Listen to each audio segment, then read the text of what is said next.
이해할 수 없는 선택이다. 김민재의 플레이 스타일을 고려하면 미넨과는 어울리지 않는다. 내가 김민재가 나폴리를 떠났다 해서 그를 음해하려는 거 아니다. 나는 그 누구보다 김민재의 성공을 바라고 있다. 하지만 바이엘은 미넨의 감독이 투엘이라는 것을 고려했을 때 김민재의 수비 방식은 투엘과 미넨의 전술에 어울리지 않는다. 김민재는 세리에에서는 최고의 수비수였지만 미넨에서는 선발 자리조차 보장받지 못할 것이다. 김민재가 나폴리를 떠나자 아니나 다를까 나폴리의 주요 인사들이 김민재를 향해 저주를 퍼붓기 시작했습니다. 뒤끝 하나는 전세계 최고인 이탈리아인들답게 나폴리를 떠나고 더 거대한 클럽으로 향하는 김민재의 앞날을 응원해주지는 못할 망정 온갖 해괴한 논리를 들먹이며 김민재가 미넨에서 벤치나 닿게 될 거라 주장했는데요. 나폴리의 지역 라디오인 키스키스 나폴리 소속의 파올로 델 제니오는 이탈리아 무대를 떠나 독일로 팀을 옮기는 김민재의 선택을 분석했습니다. 그는 투엘 감독의 축구 철학을 생각해봤을 때 미넨의 주 전술과 김민재의 플레이 스타일은 상극이라는 이상한 논리를 펼치고 있는데요. 투엘은 라인을 내리고 역습에 치중하는 전술을 사용하며 그에 비해 항상 수비 라인이 높은 나폴리에서 미리 앞으로 튀어나가 상대의 패스를 미리 차단하는 방식을 좋아하는 김민재는 미넨과는 맞지 않는다는 것이죠. 그러나 이러한 논리는 그야말로 김민재의 플레이 스타일과 투엘과 미넨의 전술을 전혀 이해하지 못하고 있는 헛소리라고 볼 수 있는데요.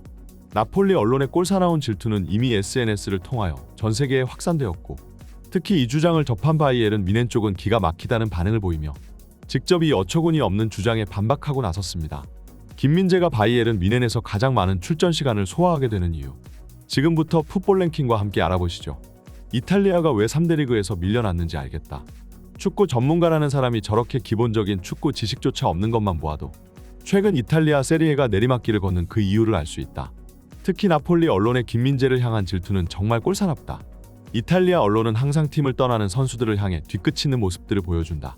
2002년 월드컵 당시 안정환이 이탈리아를 침몰시키고 골든골을 꽂아넣자 이탈리아는 자국 리그에서 뛰고 있던 안정환을 대상으로 온갖 모욕과 협박을 일삼았으며 결국 안정환의 소속 클럽인 페루자는 안정환의 방출을 결정하고야 말았다. 이탈리아는 매번 한국인을 만날 때마다 2002년 월드컵에 대해 질문한다. 아직도 패배를 인정하지 못하고 자신들의 실력이 아닌 편파 판정에 의해 떨어졌다는 망상을 하고 있기 때문이다. 김민재가 세리에에서 괴물같은 활약상을 보여주며 나폴리를 30년 만에 리그 우승으로 이끌고 온갖 기록들을 쓸어 담으며 유럽 최고의 센터백으로 우뚝 서게 되자 이탈리아의 언론들은 입에 침이 마르도록 김민재를 향한 찬사를 쏟아냈다. 최근 침체되어 있던 이탈리아 리그에 이런 대형 수비수가 나타난 것은 이탈리아 리그에 있어서도 굉장히 좋은 일이 없기 때문이다. 그러나 점차 시즌 종료일이 다가오고 나폴리와 이탈리아 리그는 김민재를 담기에는 너무나도 좁은 무대였다. 바이에른 뮌헨, 레알 마드리드와 같은 엄청난 빅클럽이 김민재 영입을 준비하고 있었으며 이적 시장이 종료되는 대로 김민재의 바이아웃 금액을 발동시키겠다고 선언했다. 나폴리는 김민재가 남아주기를 바라며 정에 호소했지만 김민재는 더 높은 곳을 바라보고 있었기 때문에 나폴리의 계약 제의를 거절했다. 결국 김민재가 이적을 결정하자 그를 향한 이탈리아 언론들의 태도는 달라지기 시작했다. 세리에 최우수 수비수로 김민재가 아닌 나폴리의 주장 디 로렌조를 지지하던 것만 봐도 그렇다. 디 로렌조는 나름 나폴리의 주장으로서 리그 우승에 공헌한 선수임에는 분명하지만 김민재와의 퍼포먼스 비교는 그야말로 부끄러울 정도의 수준이다. 그러나 그는 이탈리아 국적의 리그 우승팀의 주장이기에 언론은 세리에 최우수 수비수 선수로 김민재 대신에 디 로렌조를 지지하기 시작했다. 하지만 김민재가 세리에 역사에 남을 위대한 센터백인 것은 부정할 수 없는 사실이기에 결국 김민재가 최우수 수비수에 선정되는 것을 막을 수는 없었지만 이 사건으로 인해 이탈리아 언론의 달라진 태도를 확인할 수 있었다.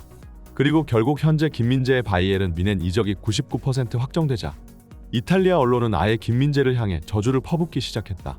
그들은 김민재가 뮌헨에서 벤치 신세로 전락할 것이라고 얘기했다. 투엘 감독은 낮은 수비 라인을 선호하며 김민재는 앞으로 튀어나가는 수비 방식을 즐기기 때문에 뮌헨의 주 전술에 맞지 않는 김민재의 플레이 스타일이 주전 경쟁에 있어 큰 장애물이 될 것이라는 주장을 펼쳤다.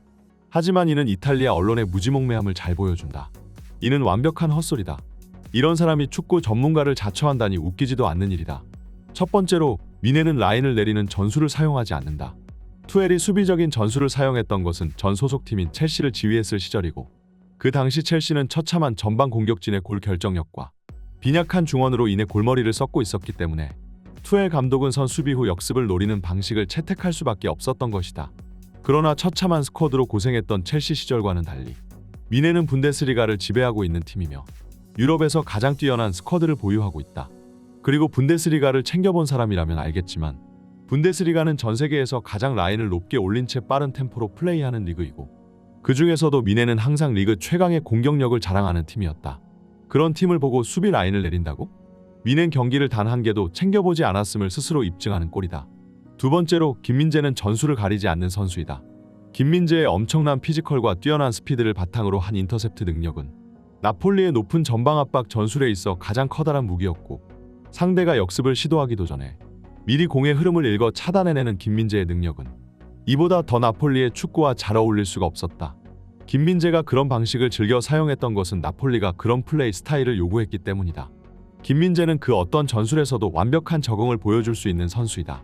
그가 감독에 따라 경기력에 변할 것이라 생각한다면 김민재라는 선수를 굉장히 저평가하고 있는 것이다. 그는 나폴리의 팬이면서도 김민재의 진정한 진가를 못 알아보고 있다. 최근 김민재가 미넨으로의 이적이 사실상 확정되기 시작하자 그를 음해하려고 시도하는 라이벌 팬들의 노력이 이어지고 있다. 특히 김민재의 영입을 가장 바라고 있던 맨체스터 유나이티드의 팬들이 김민재가 리산드로 마르티네즈와 라파엘 바란에 밀려 메뉴에서 3옵션에 불과했을 것이라는 정신승리는 나를 폭소하게 만든다. 리산드로 마르티네즈와 라파엘 바란, 리버풀에게 7실점을 허용한 그 센터백 듀오 말인가? 우리는 아직 다음 시즌 투엘이 어떤 전술을 사용할지도 모르고 있고 앞으로 얼마나 더 많은 선수들이 미넨으로 영입될지도 알 수 없다. 하지만 나는 이것 하나만큼은 단언하고 싶다. 김민재는 바이에른 미넨의 주전 센터백인 우파메카노와 데리으트를 충분히 제칠 수 있는 선수이며 미넨에서 그 어떤 선수보다 많은 경기를 뛰게 될 것이다. 대한민국은 다시 한번 월드클래스 선수를 배출해냈습니다. 이미 유럽 최정상 수비수로 평가받고 있는 김민재는 바이에른 미넨에게 엄청난 대우를 약속받으며 분데스리가 우승팀으로의 이적이 확실시되고 있는데요. 이탈리아 언론은 나폴리를 등지고 떠난 김민재를 향해 꼴사나운 질투를 보이고 있으나 바이에른 미넨의 팬들은 누가 뭐래도 김민재는 주전 센터백이 될 것이라고 확신하고 있습니다. 사실 김민재가 약속받은 계약금과 연봉만 보아도 미넨이 김민재에게 걸고 있는 기대감을 확인할 수 있는데요. 김민재는 미넨과 계약기간 5년에 연봉 1200만 유로를 약속받았으며 이는 무려 170억 원에 달하는 액수이고 우승 상금과 출전 보너스, 무실점 수당 같은 것을 포함하면 김민재가 실수령하는 주급은 더욱 올라갈 것으로 예상됩니다. 미넨은 저번 시즌 챔피언스 리그 8강전에서 맨시티에게 처참한 패배를 겪으며 탈락하였고 그 원인은 후방 라인의 수비 실책에 인한 것이었는데요. 미넨의 주전 센터백인 우파메카노는 맨시티의 스트라이커인 홀란드에게 완전히 제압당하며 한 경기에서 무려 3실점을 허용하는 굴욕을 겪었습니다. 정상급 센터백의 부재를 절실히 느낀 미넨은 결국 현존 유럽 최고의 센터백 중 하나인 김민재에게 파격 대우를 해주며 자신들의 팀으로 끌어들인 것인데요. 다음 시즌 챔피언스 리그에서 김민재의 활약상이 기대되네요. 이번 소식은 여기까지입니다. 좋아요와 구독은 제작자에게 큰 힘이 됩니다. 풋볼 랭킹이었습니다. 감사합니다.